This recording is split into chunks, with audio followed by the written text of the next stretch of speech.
बिस्मिल्लाहिर्रहमानिर्रहीम अस्सलाम वालेकुम नाज़रीन। अज का जिहड़ा मेरा मौजू है वो है कि सानू गंदम दे नाल नाल जवी भी गड्ढनी चाहिए, जिन्हों असी जवा भी कहने हैं, जवी भी कहने हैं। जिहड़े जानवर होंदे ने वो गर्म खुराक होंदी है, जिस तरीके दे नाल कमांद होंदा है, शुगर केन होंदी, वो सर्दियों दे विच वो डक्का पा दिंदा है जानवरां नूं, क्योंकि वो मिठा होंदा है। ਤੇ ਜਿਹੜਾ ਮਿੱਠਾ ਹੁੰਦਾ ਹੈ ਉਹ ਜਾਨਵਰਾਂ ਨੂੰ ਬੜਾ ਫਾਇਦਾ ਦਿੰਦਾ ਹੈ।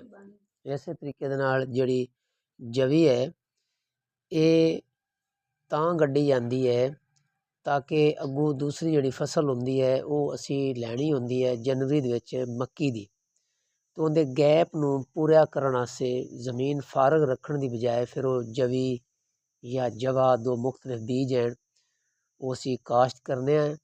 ਤੇ ਇਹ ਇੱਕ ਲਓ इन्ना सब तो अच्छा लौ होंदा है, तो दूसरा लौ भी ये आ जाता है अल्हम्दुलिल्लाह। लेकिन पहले लौ च ज़्यादा पावर होंदी है।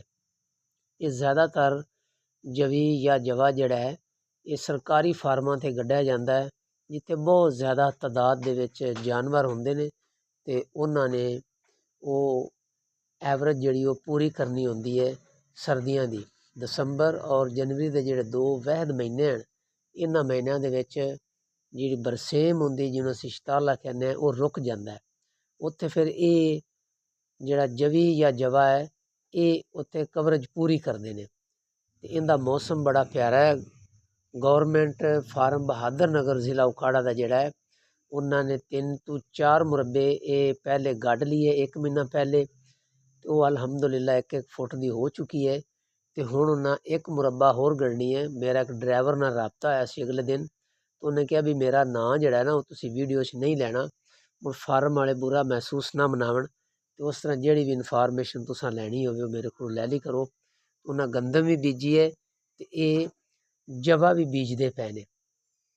ए दानू सामने उसका बीज नज़र आ रहा है तो अगे दानू पौधे भी नज़र आएंगे। तो इस वास्ते हाली 15 दसंबर तक असी ये जिहड़ी जवी है या जवा है ये असी गढ़ सकने हैं बड़ी आसानी दे नाल। इनका मौसम है इनू तुसी गड्ढो, क्योंकि दूसरे महीने दे विच जिन्ना मक्की इस उत्ते लानी है या कोई फसल उन्हें सब्जी दी लगानी है या उस तो बाद तुसी मक्की लगानी पट्ठे लगाने ने चारा जानवरां से, वो आसानी दे नाल तुसी काश्त कर सकते ने।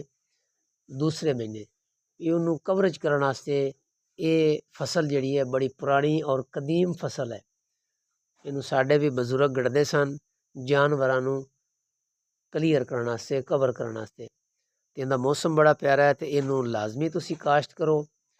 हाली तिकर गंदम भी लोग काश्त कर रहे हैं। गंदम की जिहड़ी 1 एकड़ दे विच बीज पाईदा है वो 85 किलो है। 15 दसंबर तक 85 किलो बीज है।